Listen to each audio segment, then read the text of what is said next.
Good morning. Good morning. It's really exciting. This video belongs to my current work that I've been working on for 2 years, and it's going on for 24 minutes. It was just a short detail.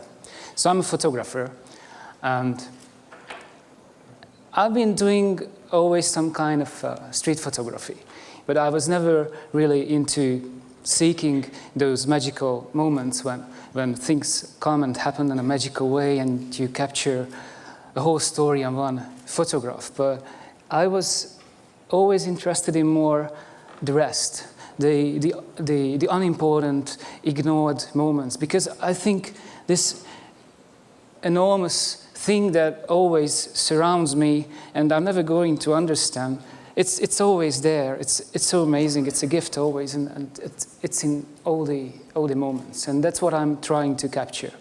And for this, I've been experimenting with different technologies that were not made or developed for photography.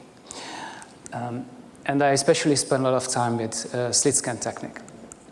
Urban flow was an earlier work. I was working on it in 2006 and 2007. This is the technical realization.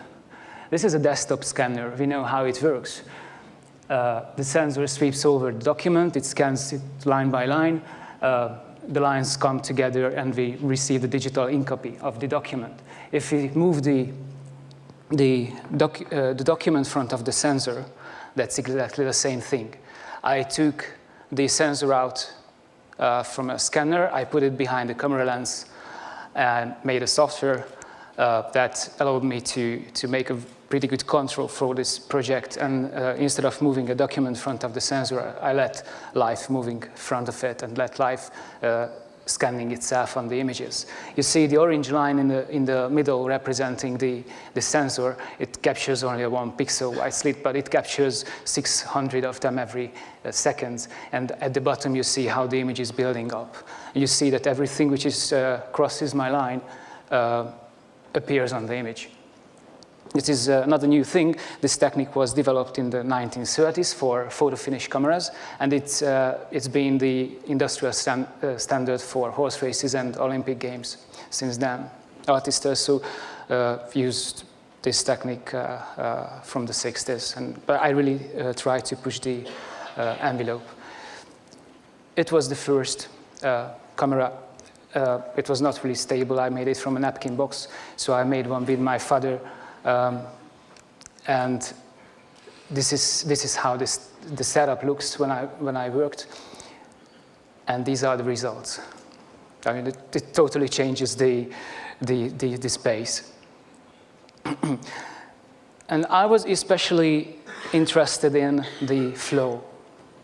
So I wanted to capture this kind of ever-changing nature of life that, you know, things are always going on, minute after minute, day after day, life after life, generation after generations.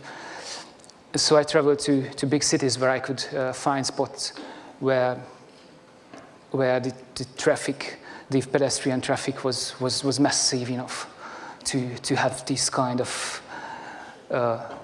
relentlessly going on thing. And I always capture a lot of details.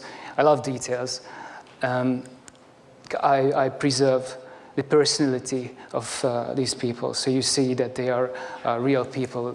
You see their personal belongings, but they are all equal. Nothing is emphasized, because this technique is more like measuring time. It's not like our subjective time when we emphasize things and ignore things, neglect things, then emphasize again.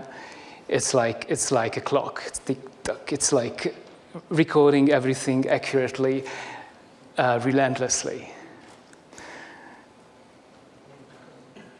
This is the only image in the series that has some nature in it, because I always worked in the big cities. This is also in Hong Kong, but you see a big tree in the background.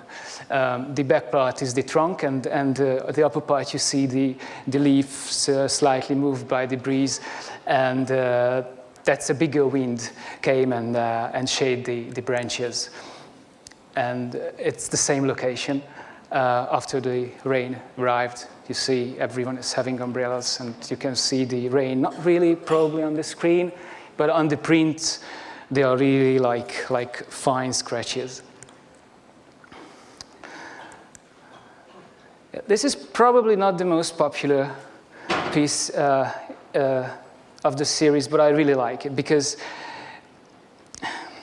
it looks just so weird and so unreal. But this is also a straightforward transformation of reality via the camera, and we're just so small in this world, and this layer where we are is just one layer of the whole universe. I don't want to over-explain it, but this is kind of like that. I really like depicting people really small particles, because I feel that I'm also just, a little particle in this whole thing. This is Oxford Street, Christmas shopping in London. This is Bryant Park. There's a toilet behind the library, and the opposite of the street, there's a black gap between two buildings, and that's the background of this image.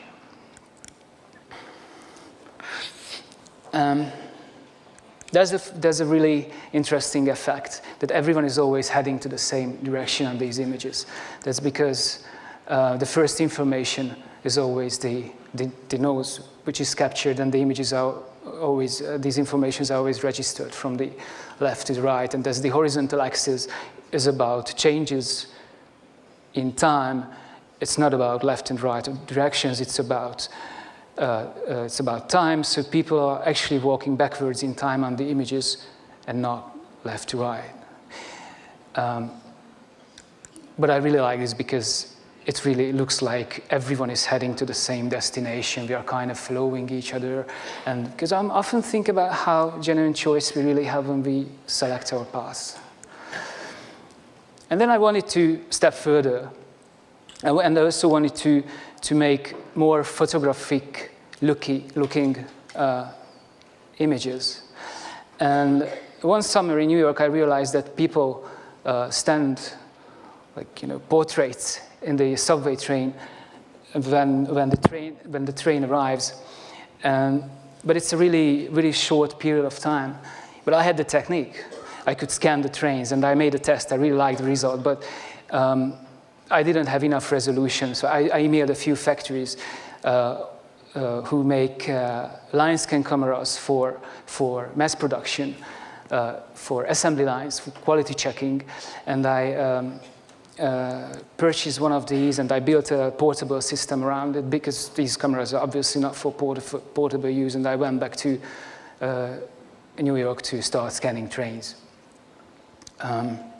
You can see how fast the whole thing is happening, and you might also wonder how someone can do such a project on a New York subway platform. One actually cannot. I was caught by the police the second day, and it was captured by a photographer who I met a few days before, and he accidentally just passed by the police booth while I was waiting for the cops for my interrogation. And it was all very nice and gentle. I ended up with a $25 ticket for using tripod, which I would be actually happy to pay every day, but it was not optional. So I had to figure out what to do. So I put the whole system into my backpack. I made an iPhone application to control the system, and I started working like this. In my opinion, it actually doesn't look significantly less suspicious, but for some mysterious reason, the see something, say something doesn't work if someone like this walk into a subway train. Maybe Scott knows more about this. Human brain is a really interesting thing. So these are the results. One of the most important things on these images is the light, because the whole train is happening in front of me. So I have the same light source on the whole train. as I was using a huge softbox. Because I didn't want to depict this industrial object as a dirty, a wobbly something. Because for me, this represents the technology and the science around us, and it's so good, it takes us from A to B and protects us, but also it's a trap. But I didn't want to judge it, so I wanted to just, kind of put people or depict people in this metal shiny capsule. And you can see how much detail the camera can capture of such a fast-moving train. I had a lot of technical problems that I had to sort. I just show you a few of them. As my camera is handheld, it creates wavy images, so I had to make a little application to straighten them. This is a nonlinear distortion for putting the trains back to the current shape, because the speed is not constant and it's not synchronized for the recording, and or the recording is not synchronized for the speed. But the biggest problem is the light flickering. This is how light should work, but unfortunately, light is flickering. Sometimes in New York they use high frequency. That works, but in many places they don't. So I made this little light meter device that measured the light, whether it was good for me, and it was easy. If it's green, it's good. If it's red, it's bad. So I could send it to my friends to measure the light for me before I travel there and waste all my money and time. And it was the instruction manual. Unfortunately, I didn't take too much advantage of this, because I sent it to Tokyo to my friend Masa, who measured the light, and it was all bad. But I wanted to go there so much that I just ignored the result, and I hope that the device was not working well. But unfortunately, it worked well, and the light was really bad. And then I sent it to Paris, where it never arrived, so probably someone in the French post had the same issue. But I found 5 stations in the Tokyo subway system where they use high-frequency lights, so I started working there. Unfortunately, inside the train, the light was still flickering, so I had to make this software to get rid of these lines. But I was really happy with the Tokyo ones, because I really love Tokyo, and I really love the Tokyo subway. These are really like those moments that we tend to not really perceive or recognize. And I really like seeing in between these lines with these devices. It's just so amazing how much invisible things they can capture.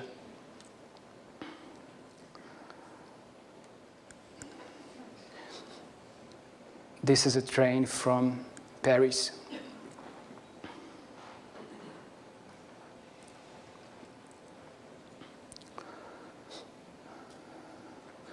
You might think that I'm digging into these people's life, but I counted the other day, and I scanned over 200,000 people during the years, and I don't think it's possible to dig into 200,000 souls. And if I was able to do that, probably I would be fine with that.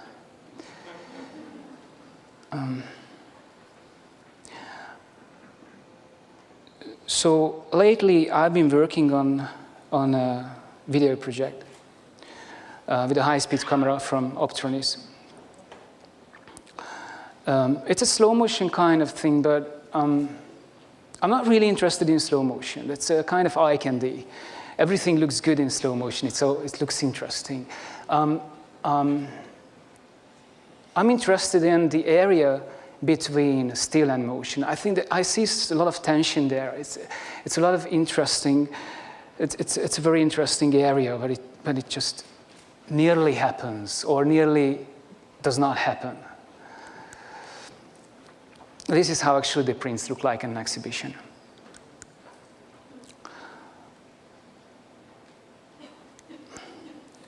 So I would like to show you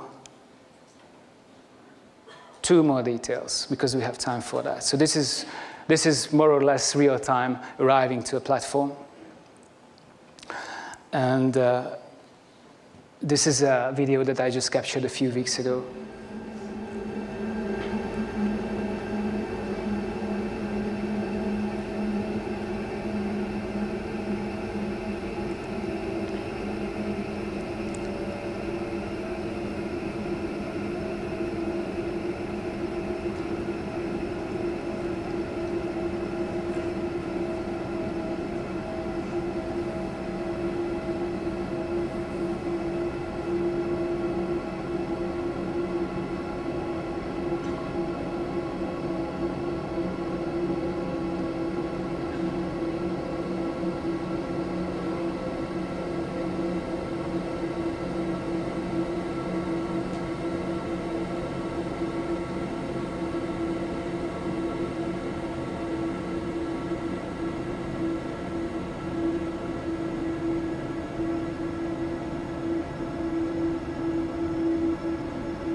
And I have one short detail from New York as well.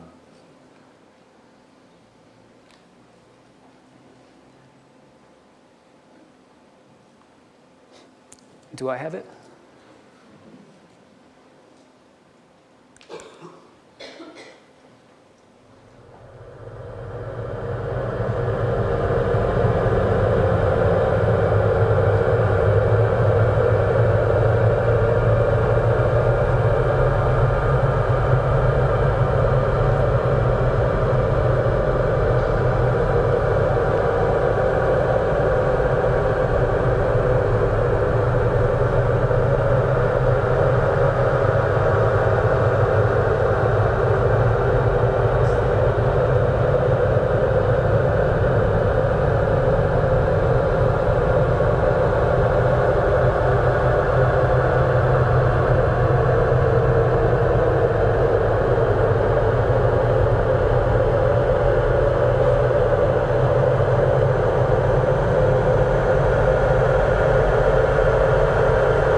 Thank you.